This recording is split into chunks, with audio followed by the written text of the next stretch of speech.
Okay, so Rev'd Up GarageCast coming at you with episode 3. Still have my main man Eddie to the right, Mark to the left. See, I switched it up on you. Mark was getting all excited. We're doing one more episode with Jason and Mike Tix. This one's going to be a little bit different. We talked a lot about Track Shot Live, a little bit of Most Wanted. This episode we're going to talk about derbying in different areas. We're going to talk about Minnesota. So Mike Tix, you promote a couple derbies a year in Minnesota? Yeah, I think so. You think so? No, we do. I've been doing a county fair show. My hometown show is Dakota County Fair. Been doing that for 10 years this year. And during COVID, we started a show called the Minnesota Throwdown with my partner John Baird and I. Very fortunate to have him on my side. He's like a professional announcer and a professional organizer because I have zero of each of those. So he keeps you in check. Yeah, most definitely. So your local county fair, I know you live in Hastings on whatever street. You guys, we were pulling up to Mike Tix's and I thought it was like a New York City block the way they number their streets out there. But how far is your county fair from where you actually live? The county fair actually, like as a crow flies, is about 10 miles only.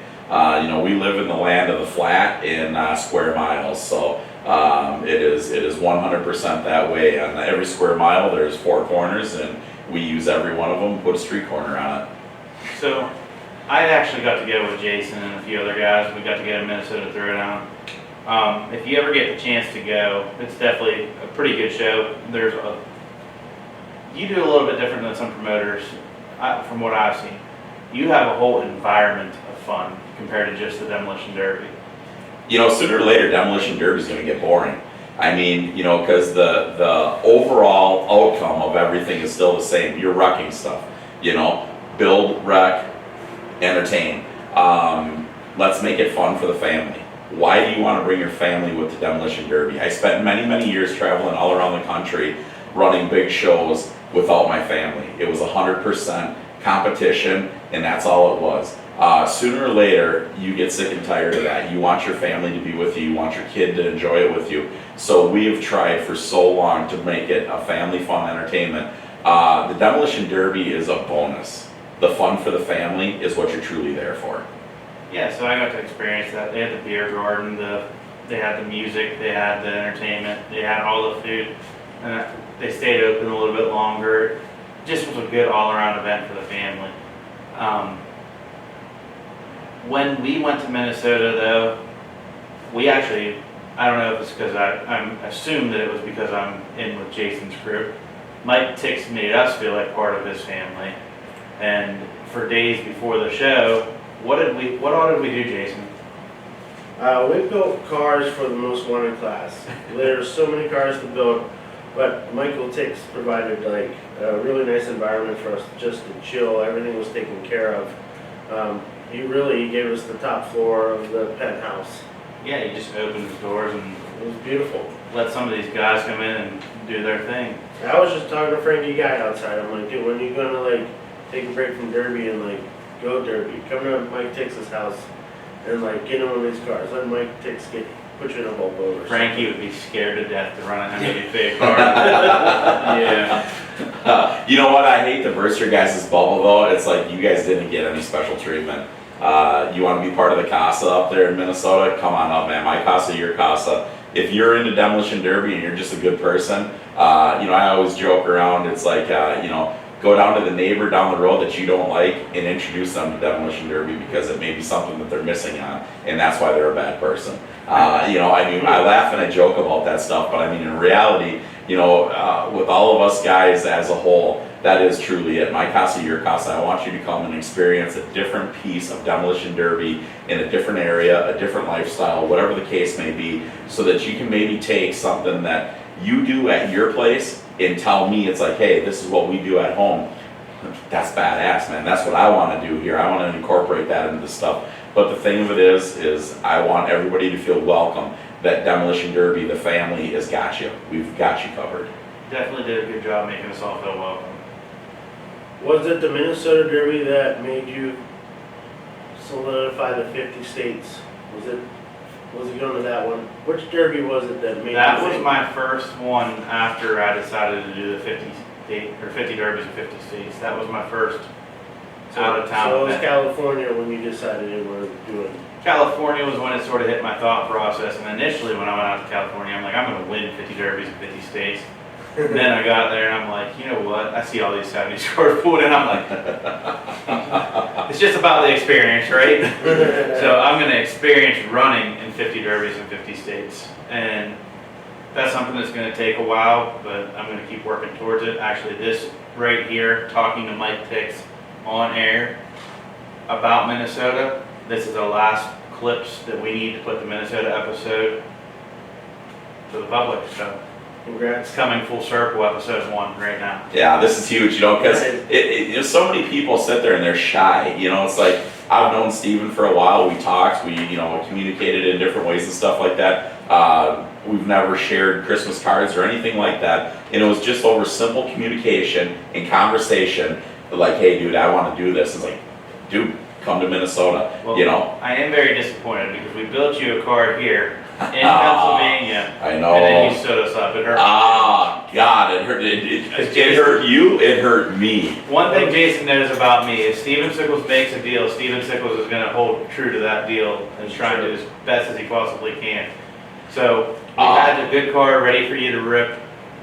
It sucks. It broke my heart. You know what broke my heart also is we tried doing so much for you up north there to try to give you that stuff, and I wanted you to leave with a W in the worst way possible, and we had options, and it was right there, and some old veteran that gets an AARP card and walks with a walker took the win away from Steven. So you know what? You know what the problem was? I probably should have took the car Decker was driving because he can't drive. So I figured if I would have had that car, I might have won. I don't know. Your car was pretty tough for a factory car. Oh yeah, man, she was stout. That old box Chevy was just clattering from the beginning. I guarantee you the back of that Jeep when Tix jumped, it was probably still nice. it was still straight as an arrow, man. The leaves never moved. The shackles were locked in tight to the frame. That was totally awesome. But it was funny though, because you never ran a Jeep Liberty before, and I'm like, man, I watched one of these things just school stuff over in Wisconsin. So we had it sitting there, and I'm like, hey, if you don't like that, here's a Camry. I got a Camry for you. That class is gonna be tough. Those guys are out there hard. And it's like, the MWFA class, it's one of those ones where it's awesome to have you out there. Yeah, and the Camry needed some work still, I believe, right? Yeah, trivial stuff. So, and this is the part of me, like, I saw that you were trying to do so many other things for so many other people.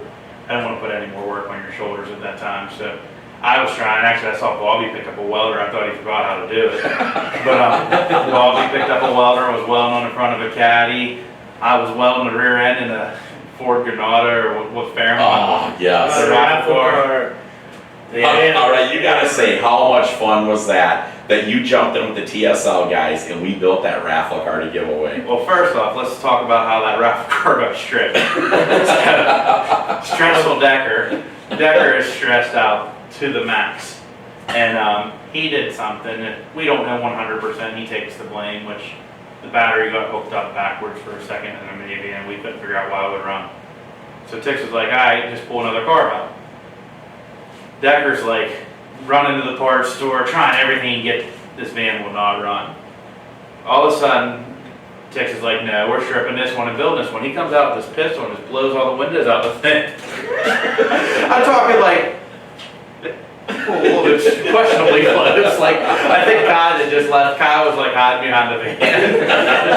It was Leach who was passing by. Oh yeah, Leach was like slowly rolling garbage or whatever. He's like doing this Leachy type stuff, and he turned the corner and this thing's like, right. He's like, now. Hey, there were hollow points that once they exploded in the windshield, they weren't going too far, So yeah. I tried to implicate as much safety as we possibly could in the situation. I felt safe. I did too. I had the pistol. That was fun. Like, it was fun. Steven was pacing around because he's like, I'm point series champ. I'm here to help out. Like, they need my help. You know what I mean? So he was like, he's like, I'm like, just drink some beer, chill out. He's like, oh, I couldn't do it. gotta do something. I'm like, dude, I walk over to enjoy Ben and my check, I'm life. like, Just hang you mind if I look at cars with you? Then the next thing you know, I'm checking all the compacts. Yep. That was it Tanner, that kid Tanner? Or- Oh, Hunter. Hunter. Shellstead. Yeah, Hunter was helping and we were checking all the compacts. Yeah. Then it comes time to flag and I'm like, hey, you guys got a headset? I'm a flag. Now, this guy wanted to be part of everything there. Yeah, It's like, all right. He didn't want to miss a thing. Yeah. He didn't. No, he didn't. He didn't. I didn't know if he was there for espionage or if he was truly there for help. Then it got to the point where Jason was like, dude, are you gonna hang out with me? No, I'm gonna keep doing stuff. Okay. It is, but you know what? I do have to say, it's like I'm very fortunate. The people that I surround myself in the demolition derby world out there that help me, it is not me. It is not me. It's my dream. Everybody else is the ones that make it a true reality. I'm just a harebrained idiot that just thinks of this stuff. And it's just like building all those cars for the MWFA, building all the raffle cars. It's not me. It's all the great people around me. It's my grandfather used to say, you can be the dumbest SOB in the world, but if you surround yourself with smart people, you'll be a smart person. And that is, I am a fortunate person at that. I don't take any credit. I give all the credit away to everybody because it is not me. It's everything that they do for me. No, I definitely think that I know with Tracks Out Live and it seems like in your everyday life in Minnesota, you have a good crew around you. Fortunate, very fortunate, like I always say, the day I die, I just want that funeral room full. I just want to make sure that is dying successfully. That is when you have people there sharing your last wishes, that a full room like that. Make ashes of me, throw me out on the dirt track somewhere, and go party like rock stars the way that I'd want to do it myself. That's a good idea. That's a good idea. You got a good crew, Steven. Yeah, I got a pretty decent crew. Are you blushing over there, Mark?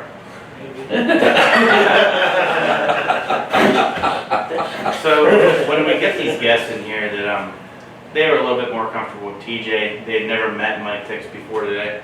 So Mark and Eddie, they might not have as much to say, so I'm just trying to get them in the ball a little bit.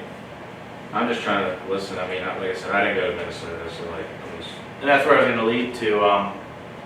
I think the farthest that you went, you went to Florida with me. I forget that you did do that. Do you see yourself traveling to go run a derby? Especially now that there's this class called the Most Wanted Fine Arts, where you can get your car together in 4 to 6 hours. I'd like to do that. I mean, make a weekend or Are you guys ever going back to Minnesota? I'll give you a guarantee. I'll tell you what, Mark, you come on up to my place, there'll be a car sitting there. I'll have the pistol to shoot the glass out. There you go. Oh We'll boy, make it. boy. Make sure it has a hollow points. Yeah, there it is. See, safety, son. And this will be way cheaper to feed you than most because we can just have hot dogs. Hey, we had really good hot dogs. We didn't even He make was them. mentioning hot He was dogs. talking I'm not about even the a hot dog homemade ones. person. Oh, yeah. And I was like, man, I wonder if he saved us a pack. I kid you not, man. When I make an offer to somebody, please take me up on it. Come on over and enjoy my place. You going to Minnesota? It's a good time. You can bunk with Steven. It sounds like we made it. Every person Steven invites. I've already checked it off the list, so if I can make you have a good weekend and get to experience it, that'd make me happy too. How about the campers, Steven? The Well, camper. how fun was that, having those campers right there at the track? And just, That was pretty sweet. I did feel bad though, like you said, at least Fatty stuck around and helped you. Like, we all helped you get everything to the track, and then we're just like, we're gone. it worked out really good on Sunday, how we did everything, got everything there. I don't even remember how many campers I rented, 20 of them or something like that, 18 of them. And everybody stayed right there at the track.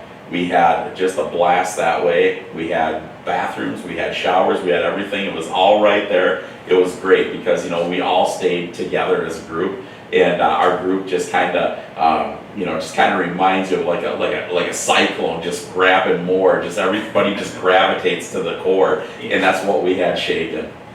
Yeah, a lot of people didn't know who I was, but by the end of the weekend, they were all welcoming me out of your group, so it was nice.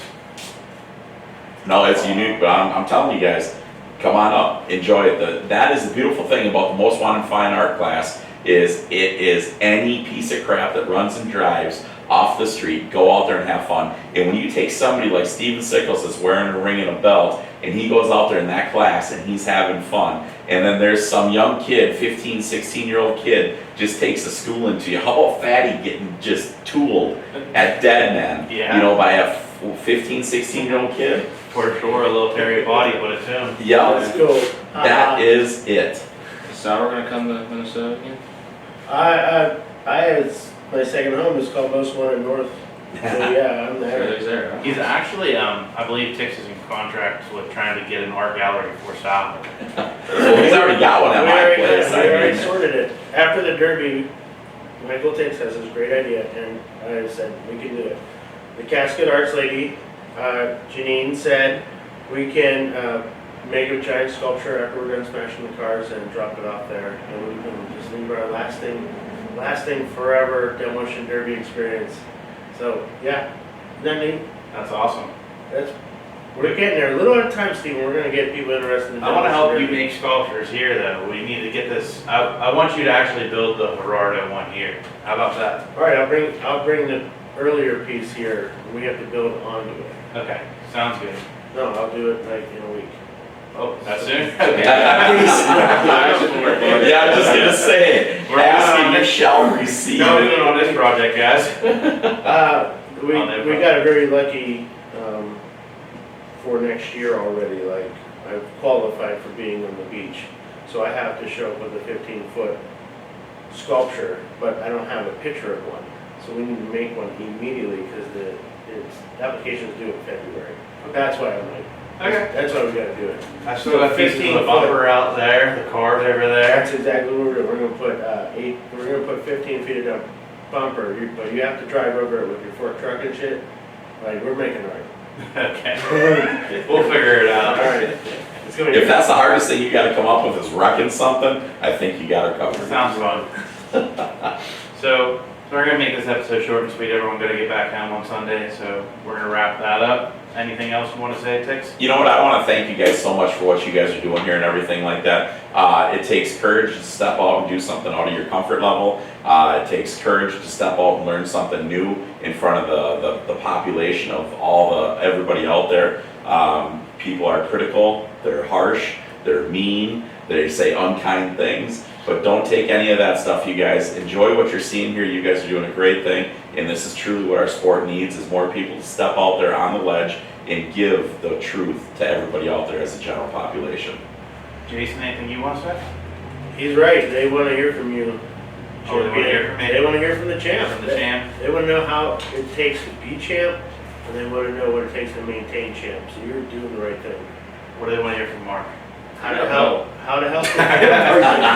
He's the other part of the tag team Yeah, I got the champion. belt. Well, when I speak to Stephen, I'm speaking to you too. Oh, Alright? such a nice guy. He's blushing again. Such an all. Right? Eddie has a belt too. I do have a belt. Really? Eddie, where'd you buy your belt from? I didn't buy that belt. He My buddy helped me win it. Oh, alright My then. buddy had helped me win that So one. they ran a two-man compact team show, and they won their heat, and Eddie drove right down into close to the money with him, but Yeah. his buddy ended up pulling through for the win. And As soon as it pulled, like, it was me and my teammate and Steven and his, and then my car broke. They actually, I got I was gonna say, second. he was leaving it out, but they did beat you, right? Yeah. This is I an lost. impressive setup here, fellas. 3 championship belts right here on Even the two of table. those checks are mine. You believe that? Okay. Hey Mark, how many big checks you have? Well, that's why I got two little ones. We're gonna get you a big check this year, hopefully. Eddie's goal is to win a derby. I think we need to get you a bigger check. Just gotta find out where to give big checks at. You, Hey, we give big checks in Minnesota. oh, there you go. So there it is. We're gonna miss. I wouldn't know. I didn't win. But you know what though? How did you get paid though? You had an opportunity to win the bigger money, didn't you? Oh yeah, so that was a completely different setup that Mike Tix did. It was for the MWFA class. I think it was awesome. I actually probably got, how many cars were on the track? 38. So I think I might have got like the pay for 38th place. I didn't have the luck of the draw, but it was awesome. Do you explain that real quick? So it was one of those things that we wanted to have as fun because we don't want the MWFA class to have a bunch of ringers out there. First place pays $500. That's all it is. And everybody got an event t-shirt. You got an envelope. So everybody out there on the track walked up there after the derby was done and we gave everybody an envelope, except for first place. First place got $500, go get a t-shirt, that's all you get. But then we gave out $3,500 in those envelopes. Yeah. You don't know how much money, you don't know how much money you're gonna get. Second place could have got $1. 38th place could have got $1,000. There was an envelope out there that we put $1,000 in. I believe There it was was a young lady, wasn't it? Yeah, Colton Mart's girlfriend in the minivan, she got $1,000. Yeah. But we had made it, we said I told everybody, I want to take and get the world record back in the United States. The largest demolition derby on the track all at one time is up in Canada. And I said, I want the MWFA class to make the world record. And I told them, I said, if I can get the 150 cars on the track, I will put an envelope out there with $5,000 in it. I'll put more envelopes out there with $2,000 in it. I'll have $5,000 envelopes. That's awesome. You have no idea how much money you're gonna get paid. Mark, I'm taking a car I've back. never- What you gonna run? I've never heard of anything like that. That's It was awesome. That's Yeah, awesome. I That way, completely you don't- forgot about that. Yeah. You leave the Camrys and the Stone goes at home. 'Cause Yeah. It's only $500 for I mean, it makes you, still you go out there and you're not even worried about winning that. Yeah, You're it's just going out just there having fun. So. That's the idea. That's the Bingo, Exactly. where's the bell? That's it. Have fun. Have fun. That is what the sport is missing in many different avenues. Flat black cars with kickers and huge motors and big name drivers, the fun has gone away to politics and competition. Go out there and have fun. That we're out there for a specific reason, and that's to have fun.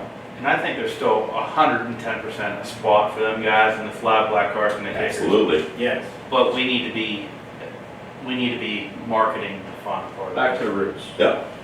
It's easy because there's so many of those cars. Those big money cars are one car per level. It's a 75 GM, it's a whatever, 011 Ford, it's your Camry. Alright, so just leave those three cars for your Blizzard Bash and junk everything else. Absolutely. Everything else. I'm talking about, I want to see crazy shit. I want to see Renaults. I want to see like I'm Nissan. gonna be in a caravan and Get your South Altima Carolina. out there, like things that you would just never save for that big derby. Jason, I have a new paint job idea for my caravan. Yeah, We're gonna go with a Renault logo on the hood of it now. yeah. That'd be great. The But thing, I want to see luxury. I want to see Mercedes. Like, come on. one thing to add, remember how you were saying you'd like to get Frankie Guy in a NWFA car? Yes. The thing is, you tell him, you have him come to Minnesota, you tell him we have a car for you, but he don't know what it is until he gets there. And then we show him and it's like a Ford Tempo. I was gonna say, what kind of car is Frankie got? That's Oh, he is definitely like a Geo Metro.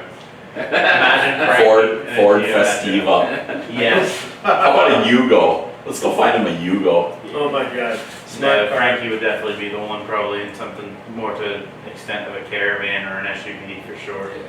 You know, the key thing is I'm out there buying these cars up everywhere I possibly can because I want people, as we talk about this car trade thing also, you guys, I want to bring this and touch on this just a little bit. Just like Steve and you coming over to my house and we did a car trade. You know, I built a car for you and you were building a car for me to come over here. You guys reach out, talk to people, figure out where this can happen, do this car trade thing. Bring your family out and see a different part of the country, do a demolition derby. All you're bringing is your helmet, wits, fun, and the level of enjoyment, and that's what you're doing. And get this car trade thing going on. I know Blaine Williams over in Northern California, he's made a comment. He's like, Tix, we'll build you cars and we're gonna come over to Minnesota. You guys reach out, grab these people all across the country and find your colleague of trade. Absolutely, I've done it 3 or 4 times, and I mean, yes, you're spending the money, but the experience is well worth the money every time. We did it with the Dolaris. We didn't have to drive across the country. We flew out. That's how I got to run Utah as well. I mean, Right? we got the Dolaris traded us, and again, ironically though, both people last year didn't come run the cars I built, so I'm starting to get disappointed, starting to think these guys don't like me or something. But I did it out in Utah with my buddy Chad Andrews before, and he came in and he ended up running Iron City out of Compact Nationals in Ohio, so we did a nice trade there and everything worked out. And we've actually, not only had I not known Chad that well, and now I have a lifetime friend in him and his wife. I had that experience to get out to Utah that I'll never be able to replace. So I guess if everybody out there that's hearing this thing, take this as a non-shyness. Reach out, talk to people. Talk to Steven, talk to me, talk to Sauer. I mean, seriously, take advantage of this situation. Yeah, there's gonna be a couple places this year that are out of town that I'm gonna wanna try and run, so. There's Canada, the Billy Bash. I mean, you can go to One of my Canada. states. I guess we're one of 51. No, Christy Germain's already commented, she's like, how about 50 states plus Canada? And I'm like, okay. If I make all 50 states, I'll make it an effort to make it up to Canada for sure. And Mexico for Gerardo. 52, come on, Swiss topping. Gerardo's gonna need to up his game of how to build a derby car in Mexico. That's the most wanted class. We show up. I'm telling you, I was joking about this. So like last year for Trash Not Live, we did the Kalahari event, and it was an absolute riot. And I said, I go, we ain't gonna be able to make it happen this year, but I said next year, I said we're gonna go to an all-inclusive down to like Cosmol or something down in Mexico, and we're gonna go to a pecan farm, and we're gonna have 50 cars sitting there that are ready to derby. I mean, how cool would it say that we went down there for a TSL event at an all-inclusive. We sit there and we drank belly up to the swim up bar. We never leave to go to the bathroom, all day drinking, and then next thing you know, we go derby the next day. You know, I mean, we're making stories about this stuff, and it's like those are reality things. So that with this harebrained group at TSL, we just want to bring everybody out to have fun and just do what we can to make Demolition Eventually Derby. we'll fill you in on the Hawaii plan, but there's a little bit more legal things that I need to work out on. Well, if I'm going to Hawaii, I'm spending a month there. I'm telling you that. I've always heard that you can't do it in a week. So it's like, all right, I'll call in dead for a month of work and let's make it. Okay, we're gonna wrap this up.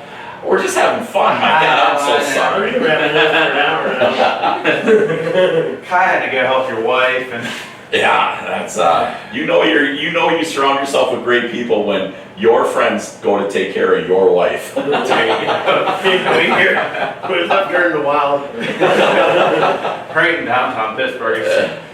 She's safe. Should be safe. Yeah, well, if not, she's got life insurance. There we go. Oh, bad one. Okay, we're definitely gonna end on that note. Rev'd up GarageCast out. Make sure you like and follow all of us on all of our social medias. Facebook, Rev'd up GarageCast. This is gonna be launched very soon on Spotify and many other platforms. We have TSL, we have Cash on the Hook, Track Shot Live. That is TSL, wow.